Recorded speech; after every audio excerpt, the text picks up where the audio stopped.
Point of order, Mr. Speaker.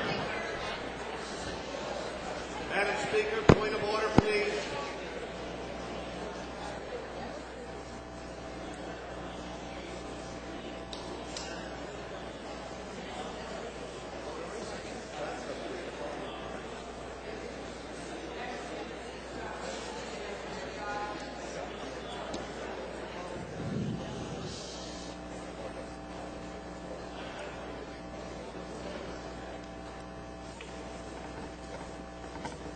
Assemblyman Dagnan, parliamentarian, will you please give us a ruling on the question put before us by Assemblyman Weber?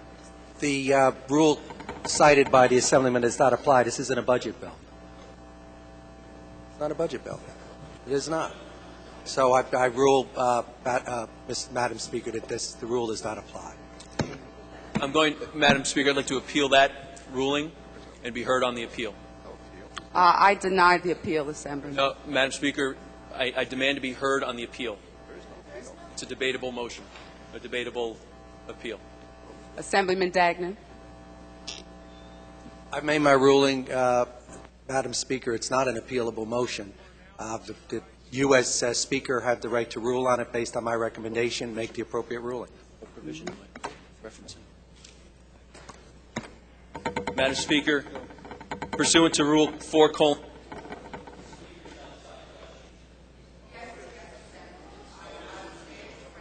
And I will entertain your debate on appeal. Thank you, Madam Speaker. Again, Madam Speaker, as I was getting to earlier, Joint Rule 42 reads, the Chair of the Senate Budget and Appropriations Committee and the Chair of the Assembly Budget Committee shall, not may, shall, during their respective committee deliberations on the subject of the Governor's budget recommendations transmitted to the legislature for the ensuing state fiscal year, and at least 14 calendar days before the House shall pass an annual appropriations bill, accept resolutions made by members of either House and the State Treasurer that propose to add, delete, or otherwise change revenues, line items, or language provisions in the Governor's budget recommendations, which resolution shall be filed with either committee and shall be identified by the sponsor or sponsors. The rule goes on to say, all resolutions to be filed with either committee shall be delivered to the Legislative Budget and Finance Officer and shall be made available to the public through the Office of Legislative Services. The annual appropriations bill that shall pass both houses shall contain only items proposed in the Governor's budget recommendations and items in budget resolutions filed pursuant to this joint rule. Madam Speaker, we checked with the Office of Legislative Services. There is no budget resolution, or at least no budget resolution that they would share with us that reflects the changes that sought to be made under A20. As A20 seeks to change the annual appropriations bill, it clearly is subject to this rule and required budget resolutions. And to flout this rule, this joint rule of both houses, would be to go back on the commitment that this entire body made just 2 short years ago to transparency and sunshine in the budget process. It's bad enough that we're debating a bill that amends a bill that doesn't yet exist, but now it appears to us as if the majority party is breaking its own rules in order to vote on that bill. And so for that reason, I have made the motion and asked for an appeal, the ruling that this bill is out of order.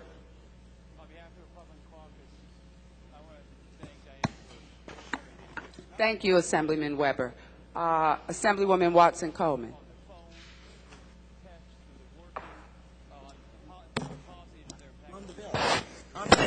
On the bill. Madam. On the bill, Madam Speaker.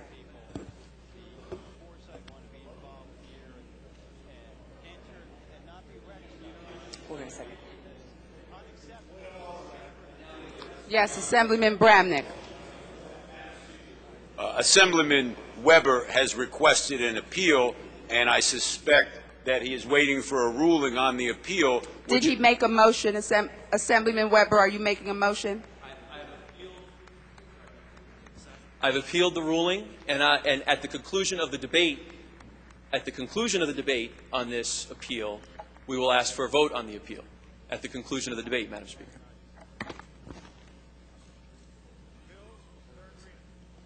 Senate Bill number 1730, sponsored by Senators Norcross, O'Toole, and Sacco, requires certain public officers and employees to reside in the state.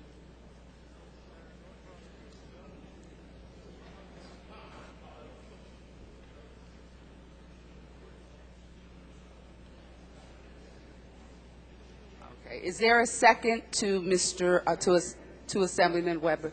Seconded by Assemblyman Carroll. Okay. We're going to open the machine and take a tally. A yes vote is a vote in favor of entertaining Assemblyman Weber's appeal.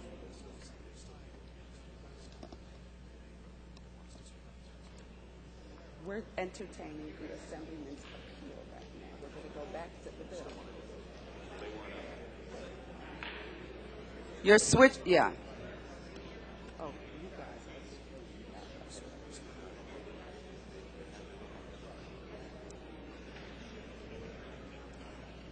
Yes, is there a second? Seconded by Assemblyman Carroll. We will now. Assemblyman Bramnick is next in the queue. Madam Speaker, the question on whether or not this appeal should be supported is simple, and that is the Assemblyman was very clear that no resolution was ever submitted to this body, and it involves a budget document, and therefore A20 should be taken down. It should be reinitiated when the proper procedure should be followed. And we all know this is the first time in the history of this House that any budget item was brought before this House prior to the Budget Committee finalizing their hearings. Therefore, I support the motion by my colleague and ask the Speaker to take it down. Thank you. Thank you. Assemblyman Palestina. Thank you, Madam Speaker. Assemblyman Weber articulately read you the rules. The rules specify how amendments must happen to the budget bill, a bill, coincidentally, that does not even exist. There is absolutely no way to vote other than to support the appeal because you have not followed the proper procedures for considering this amendment to the budget bill, which does not exist. So we would urge all of our colleagues to follow the rules of this House, to do the amendment you are proposing to do properly, and to send this back and bring it back when you follow the proper procedures. Thank you, Assemblyman Palestina. Assemblyman O'Scanlan. Yes. Thank you, Madam Speaker. The bottom line is that we make the rules in order to ensure transparency and proper and reasonable deliberation of everything that comes before this House. We also make the rules. If we are not going to follow the very rules that we make, is, quite frankly, to invite anarchy, which I don't think any of us wants to see. So I have to back up my colleague. If someone wants to change the rules, put a bill before us that changes the rules. We'll deliberate that and then move on this one. But for now, A20 should be pulled. Thank you, Assemblyman. Assemblyman Greenwald. Madam Speaker, I think the confusion is over the fact that the appeal and the rule is being challenged, which relates to the Appropriation Act. This piece of legislation is not the Appropriation Act. It is a separate piece of legislation which would ultimately be a supplement to the final Appropriation Act, which is something that has happened time and time again in this House. So the rule that is being referenced and the challenge in the appeal is meant to deal with the annual Appropriation Act, of which this bill is not. It is a separate piece of legislation which would potentially, ultimately, supplement that act, and I believe, therefore, the motion is out of order and the challenge is out of order, Madam Speaker. Thank you, Assemblyman Greenwald. Assemblyman Buka. Thank you, Madam Speaker. I am new to this chamber, and today I am discouraged at what has taken